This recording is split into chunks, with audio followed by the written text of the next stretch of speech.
नमः शिवाय भक्तजनों। जैसे कि हम सब जानते हैं कि सावन के महीने शुरू हो गए हैं और आज पहला सोमवार है सावन का। सावन सोमवार का धार्मिक महत्व बहुत ही खास माना गया है और ये शिव तत्व की प्राप्ति के लिए सबसे उत्तम और प्रभावशाली अवसर माना जाता है।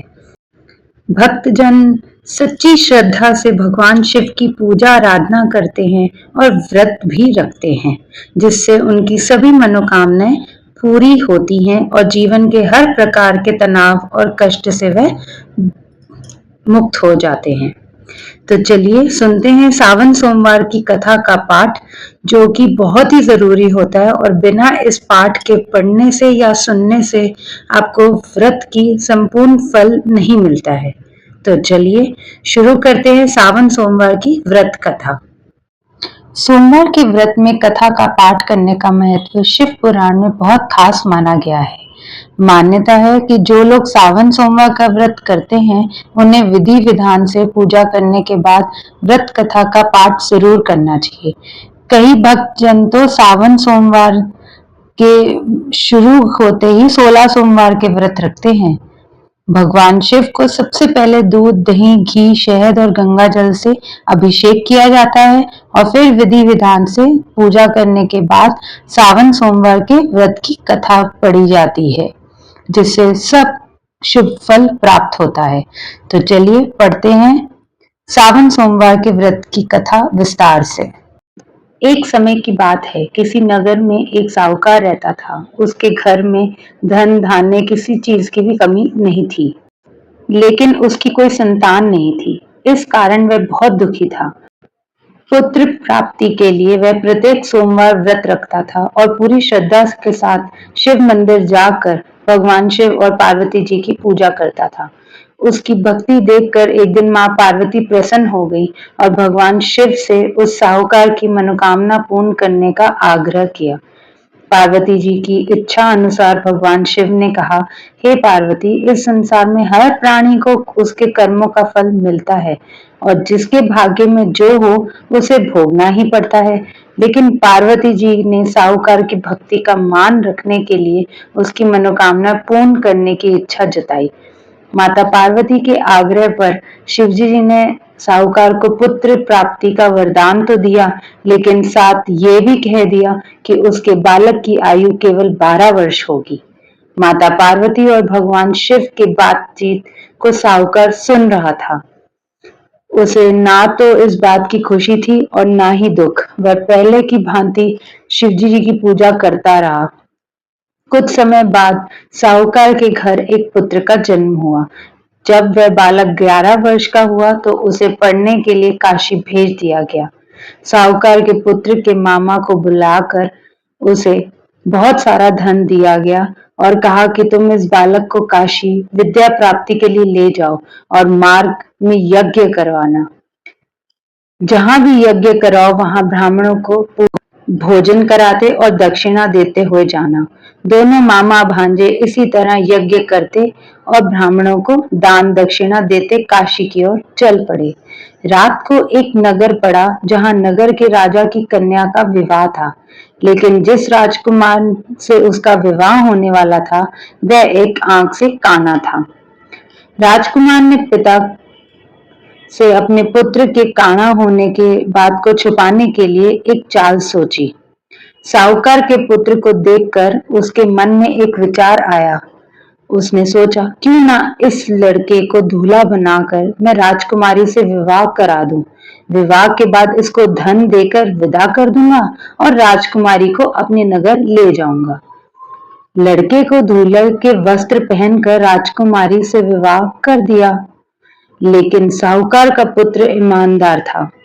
उसे ये बात बिल्कुल भी न्याय नहीं लगी। उसने अवसर पाकर राजकुमारी की चुन्नी के पल्ले पर लिखा कि तुम्हारा विवाह तो मेरे साथ हुआ है, लेकिन जिस राजकुमार के संग तुम्हें भेजा जाएगा वह एक आंख से काना है। मैं तो काशी पढ़ने जा रहा हूँ। जब राजकुमारी ने चुन्नी पर लिखी बातें पढ़ी तो उसने अपने माता पिता को ये बात बताई। राजा ने अपनी पुत्री को विदा नहीं किया, जिससे बारात वापस चली गई। दूसरी ओर साहूकार का लड़का और उसका मामा काशी पहुंचे और वहां जाकर उन्होंने यज्ञ किया।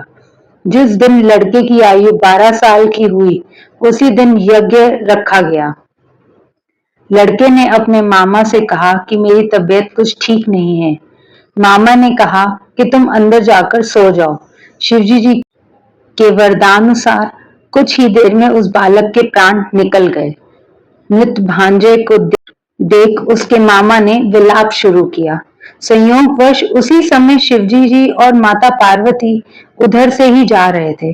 पार्वती ने भगवान से कहा, स्वामी, मुझे इसके रोने के स्वर सहन नहीं हो रहा। आप इस व्यक्ति के कष्ट को अवश्य दूर करें। जब शिवजी जी मृत बालक के समीप गए तो वह बोले कि ये वही साहूकार का पुत्र है जिसे मैंने 12 वर्ष की आयु का वरदान दिया था। अब इसकी आयु पूरी हो चुकी है, लेकिन मातृभाव से विभोर माता पार्वती ने कहा कि हे महादेव, हे भगवान, आप इस बालक को और आयु देने की कृपा करें, अन्यथा इसके वियोग में इसके माता पिता भी तड़प तड़प कर मर जाएंगे। माता पार्वती के आग्रह पर भगवान शिव ने उस लड़के को जीवित होने का वरदान दिया। शिव जी की कृपा से वह लड़का जीवित हो गया। शिक्षा समाप्त करके लड़का मामा के साथ अपने नगर की ओर चल दिया। दोनों चलते हुए उसी नगर में पहुंचे जहां उस लड़के का विवाह हुआ था उस राजकुमारी से। उस नगर में भी उन्होंने यज्ञ का आयोजन किया। उस लड़के के ससुर ने उसे पहचान लिया और महल में ले जाकर उसी खातिरदारी करी और अपनी पुत्री को विदा किया। इधर साहूकार और उसकी पत्नी भूखे प्यासे रहकर बेटे की प्रतीक्षा कर रहे थे। उन्होंने प्रण कर रखा था कि यदि उन्हें अपने बेटे की मृत्यु का समाचार मिला तो वह भी अपने प्राण त्याग देंगे, परंतु अपने बेटे के जीवित होने का समाचार पाकर वह बेहद प्रसन्न हुए। उसी रात भगवान शिव ने व्यापारी के स्वप्न में आकर कहा, हे श्रेष्ठी, मैंने तेरे सोमवार के व्रत करने और व्रत कथा सुनने से प्रसन्न होकर तेरे पुत्र की लंबी आयु प्रदान की है। इसी प्रकार से जो कोई सोमवार व्रत रखता है और कथा सुनता है या पढ़ता है, उसके सभी दुख दूर होते हैं और समस्त मनोकामनाएं पूर्ण होती हैं। तो इसी प्रकार से सावन सोमवार की ये व्रत कथा पूर्ण होती है।